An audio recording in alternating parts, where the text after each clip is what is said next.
Hey guys, hey watch bangers, and welcome back to the Berlin Time channel. My name is Andre, and yeah, let's start this video. It is 5:55 here in Berlin, and yeah, today I'll be introducing and showing you the process of this nifty little Seiko 7009, which I bought online.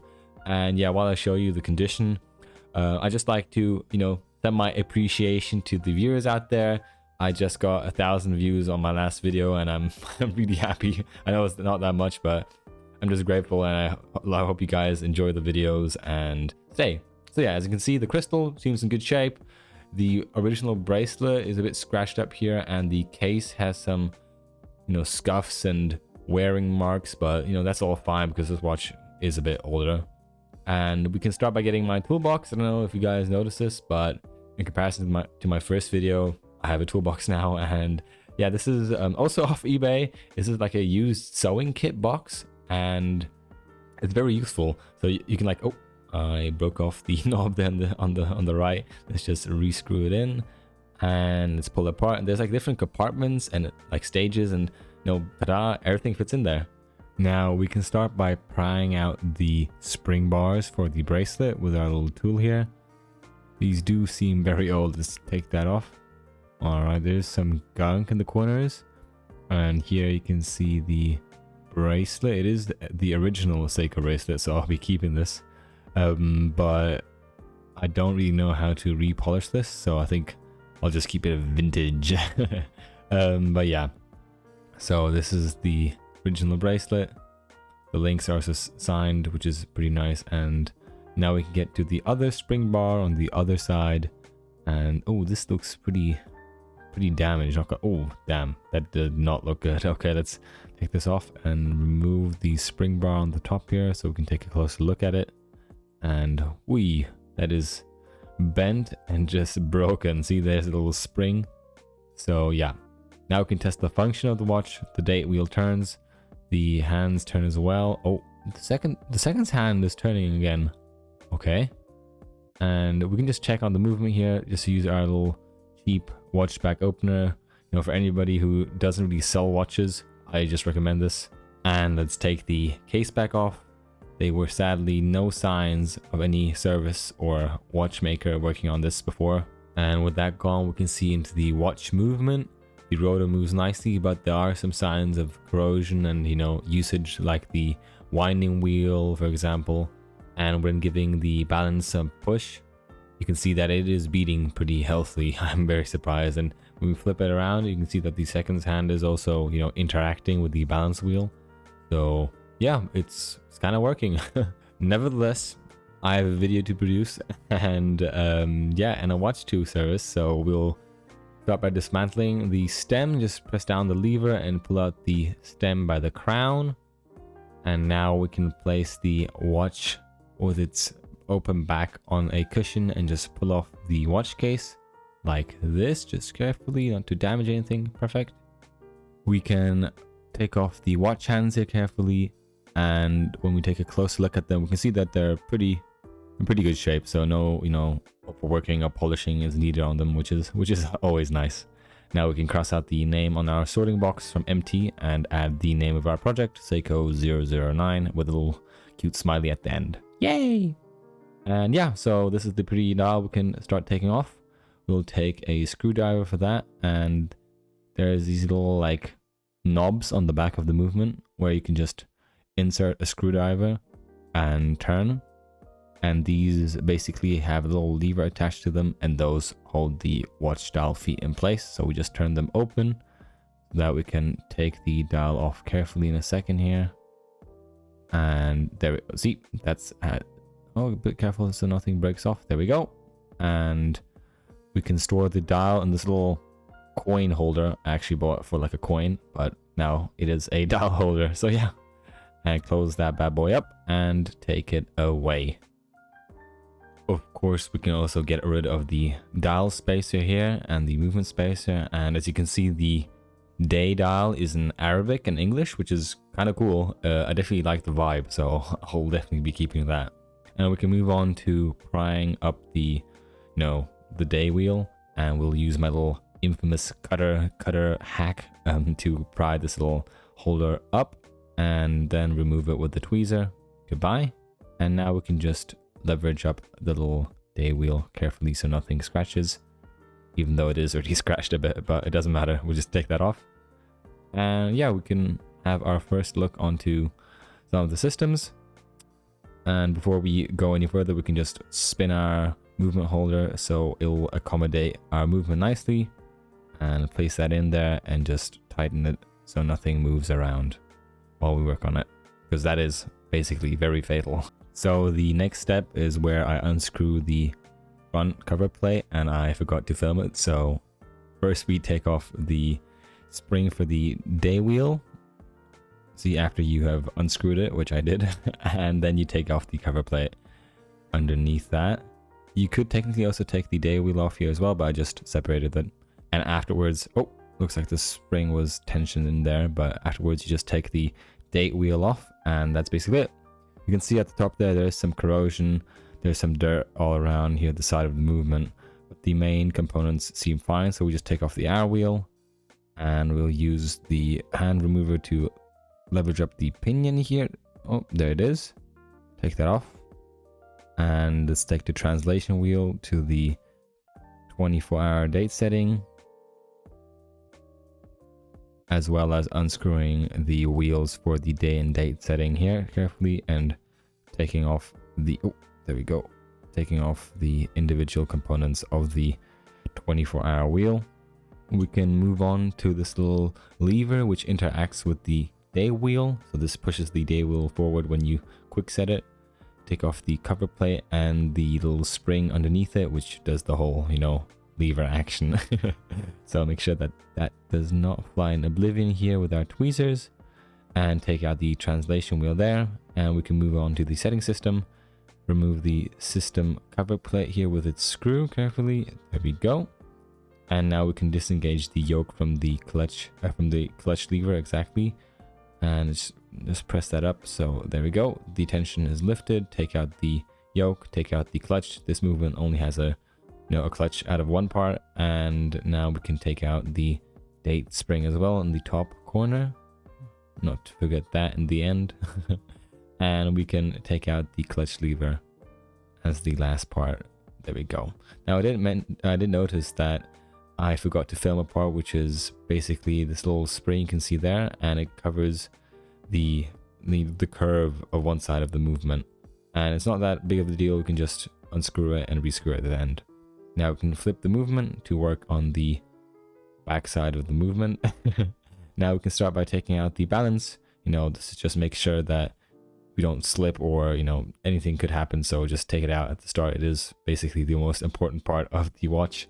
Take it out there. Lovely. Seems in pretty good condition, not gonna lie as well. And we can come to the winding wheel. It has a reverse screw, and we can just leverage that up as well. That should release all the tension on the mainspring, if there was any to begin with.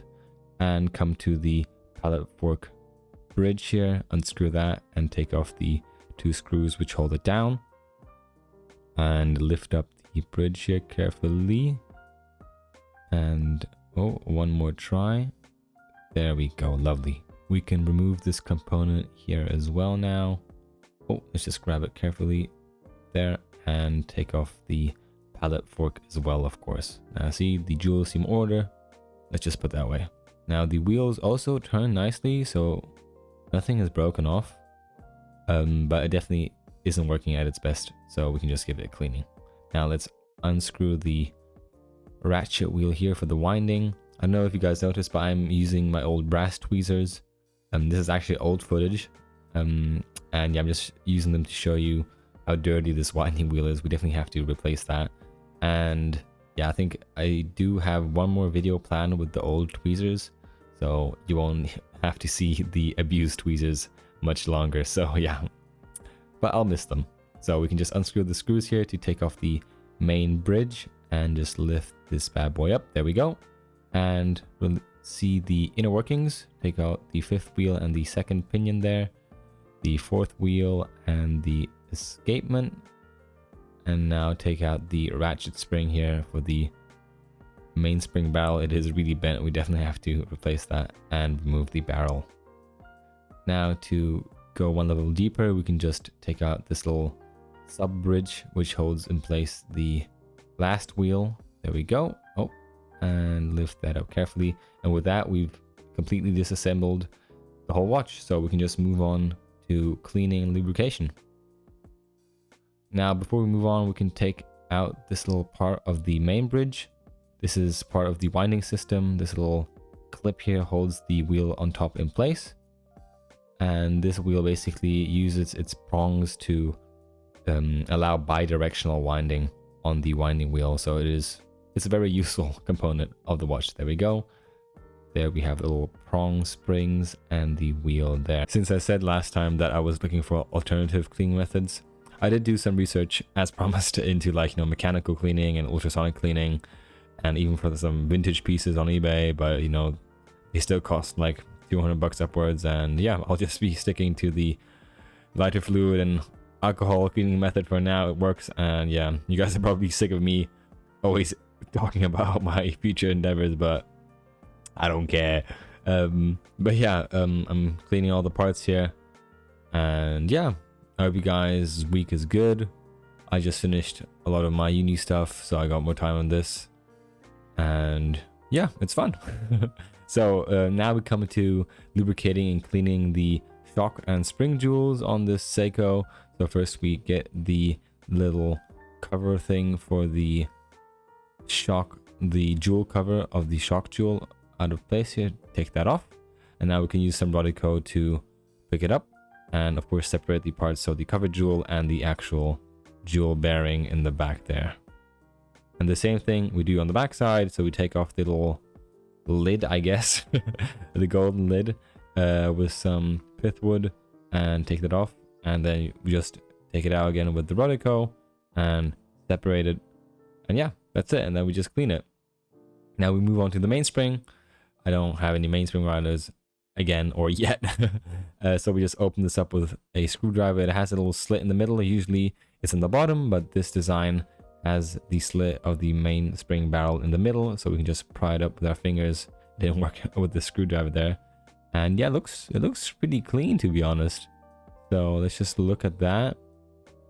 Yeah, it looks pretty clean, maybe a bit too unoily, but the inside of the barrel does look a bit used and worn, so we can definitely lubricate that when we service it. So we take the barrel arbor out, which actually winds the mainspring, and to unwind this, we just take out the first few coils and just unwind it with our fingers like this. Just be careful not to do it too fast, otherwise the wound in part of the spring will just spring out randomly. So yeah, take your time. Now this is the completely unwinded mainspring.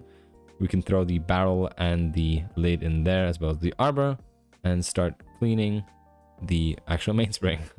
So this is also the same process, to be honest. So lighter fluid and alcohol. I'm not sure how you do this in a machine. I don't think you do this in a machine, because I heard that it's good practice to always just buy a new mainspring for every service, but they might as well just throw this into the machine as well, I guess. Yeah, so after that, after we clean it, we just lubricate the whole barrel with some Mobius A217, but I'll show that later. And now I'm just lubricating the mainspring with some Mobius A200, so it gives it a little slip, and I'm adding some final lubrication points with the oiler manually, because I didn't get there with my little clothing. And now we have the clean part, so the lid and the barrel should come in just a second here. There it is, and of course the arbor as well. Now I'm just like scratching out the debris and like dried up, gunked up oil. There's quite a bit coming out. I don't know if you guys see it. If you guys can see it, sorry. And I'm also just using this toothbrush to just scrub out, and it helped me, clean this barrel. It did work out pretty nicely, and I also decided giving it a second rinse here, just to make sure that everything is clean. There's no residue in the mainspring barrel. And afterwards, you can see me lubricating the barrel with Mobius A217.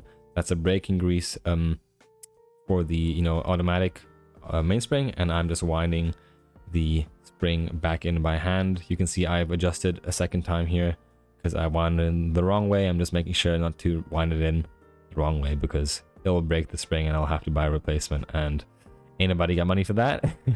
So yeah, you normally use a different grease. It's called Kluber P125, but that thing costs, I think, around $100 for 5 milligrams, and I think that's even more expensive than most drugs, to be honest.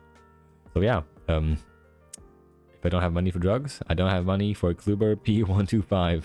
And with that, I think I have also wound in the mainspring nice and tightly, and I can add some HP 1300 here on the barrel arbor, so on the little hook, and on the top there, which sticks out of the actual barrel. Now press that in there so everything is nice and connected. Oh, it doesn't look that good, and there it is.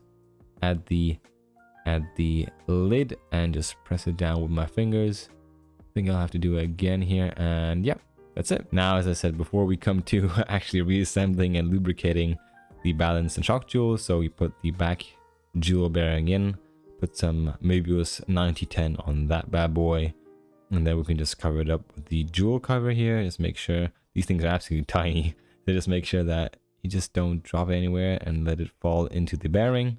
You're just a bit indented so it fits nicely, and then we can just cover it up with this little golden lid cover, as I called it before.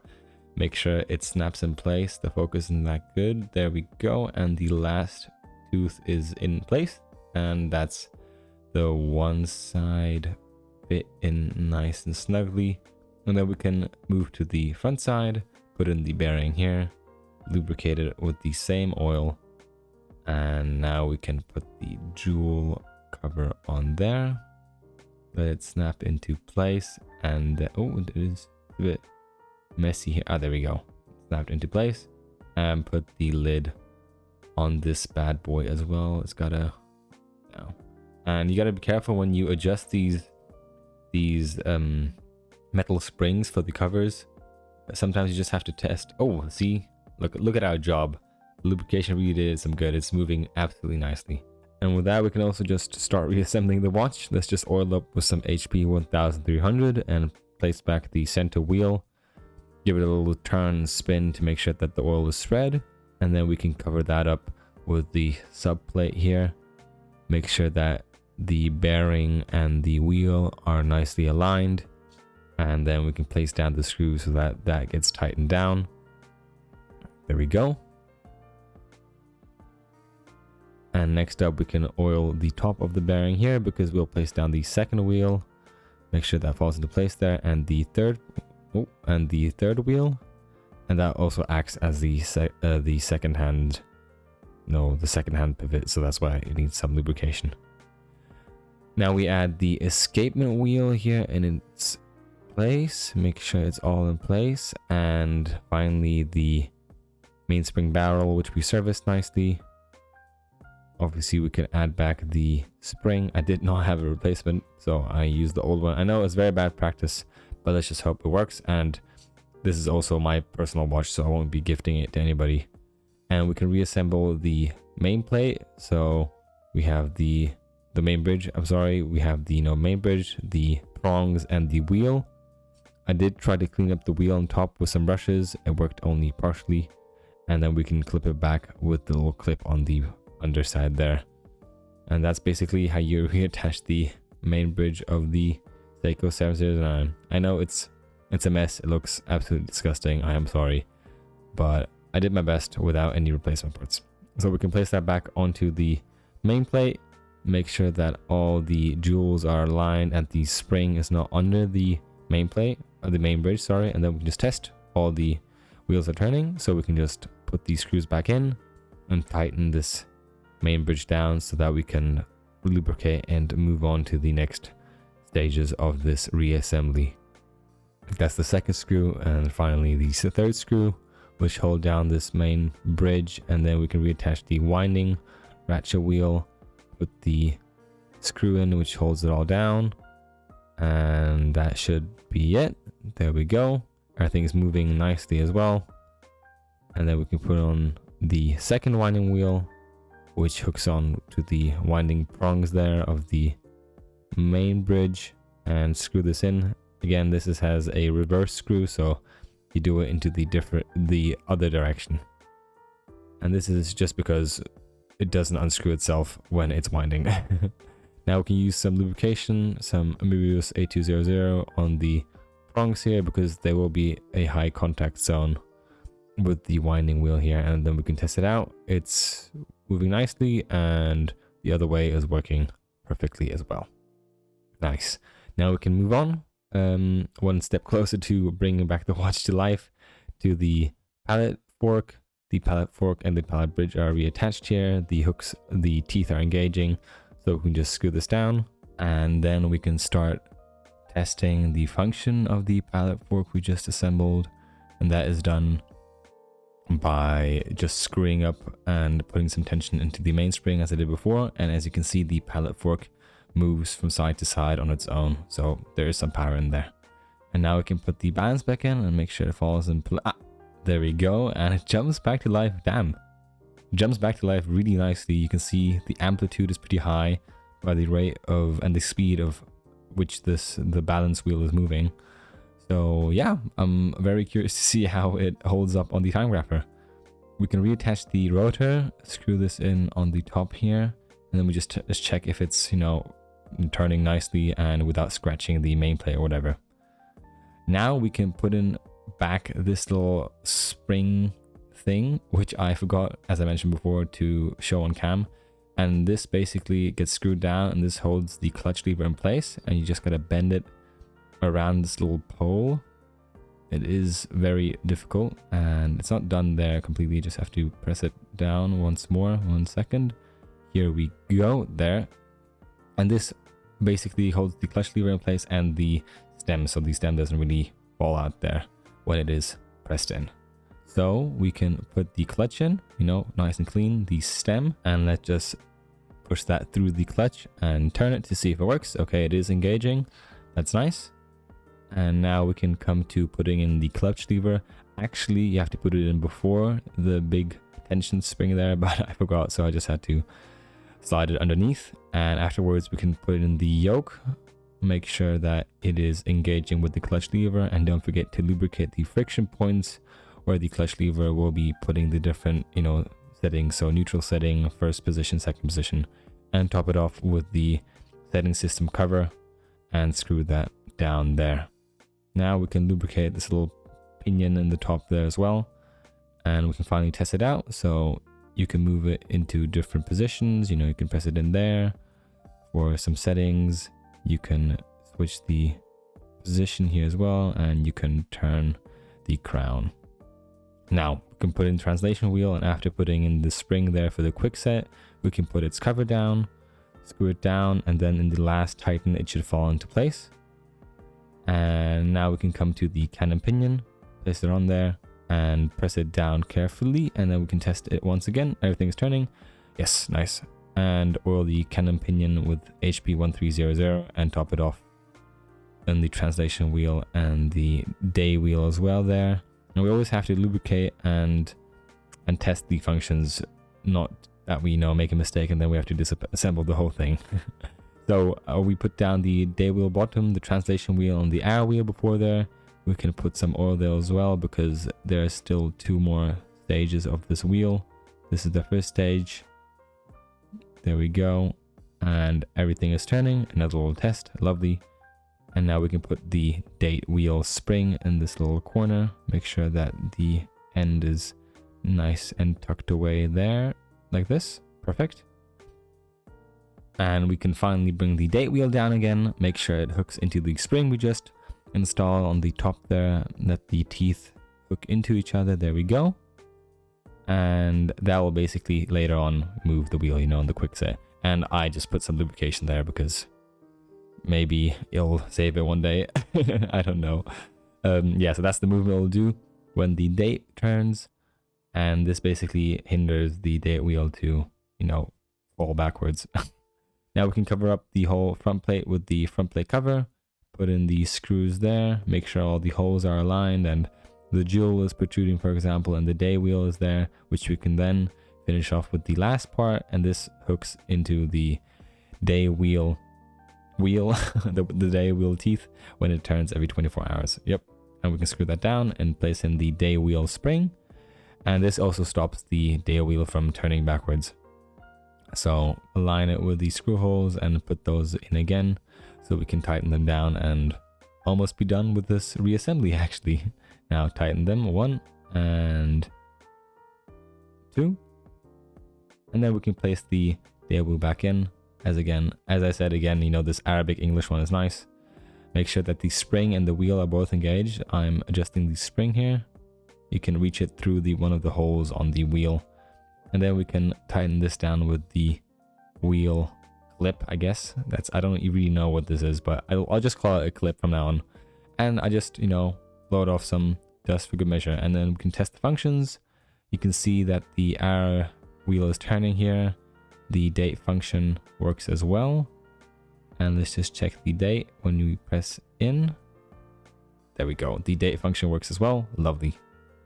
And with that, I think we should just recase it basically. Oh no, actually we have to come to the dial. As I said before, this dial is a bit special and I don't want to use any liquids because the texture on it seems very different. So I'll just use a little Q-tip to rub off some dirt. You can see the dirt here in the corners. They're like small gray smudges. So I don't really know how to get rid of them, but they're not really prominent. So I'm just doing some, you know, just very light brushwork on the dial. This is a close-up. I'm pretty sure you can see the texture. You know, it seems like it's like a clothy texture. So I didn't want to use water. Maybe it would like dissolve it. So, you know, better safe than sorry. Now we can place the dial spacer on the movement. Make sure that the little like indent lines up with the stem, because that is important for later. And make sure to press it down nicely, and then we can place the dial back onto the watch movement.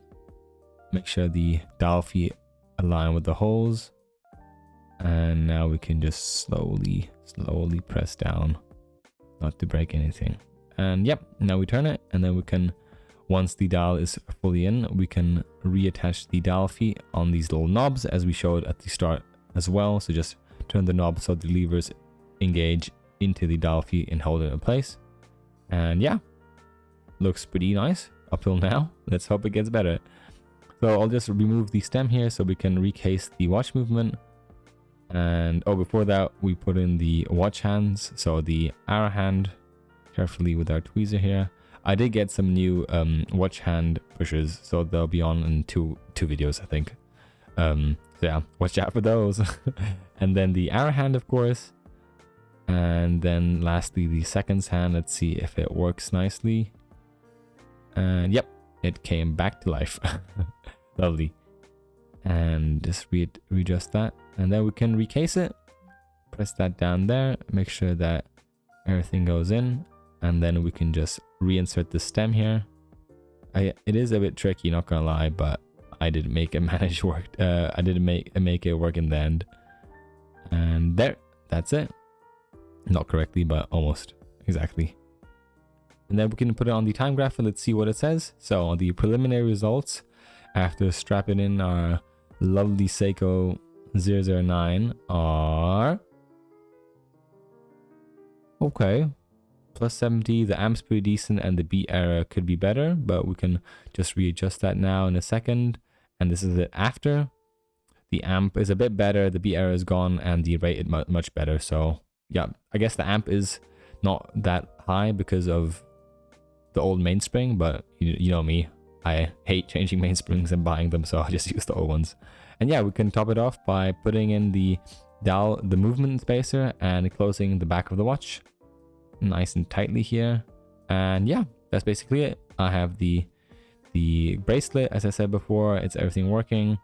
And yeah, this is on my wrist. It's holding its time nicely. This is a little time lapse, the B footage. It really does look elegant in this light. I'm a very big fan of the result. Now, the interesting part about this dial is the fully lumed up dial, which I found out because I was just wearing it, which means the whole dial just shines in the night, which is absolutely crazy. So I really got lucky with this, and I'm really cool that I managed to restore the watch. And yeah, this is the final cleaning up of my table. You have reached the end of the video. I hope you guys enjoyed. Any criticism, comments, questions, put them down below. And yeah, it was fun working on the watch. Happy to have it in my collection, and it's a cool conversation starter, to be honest. So, yep. See you guys in the next video. Bye bye, watch bangers.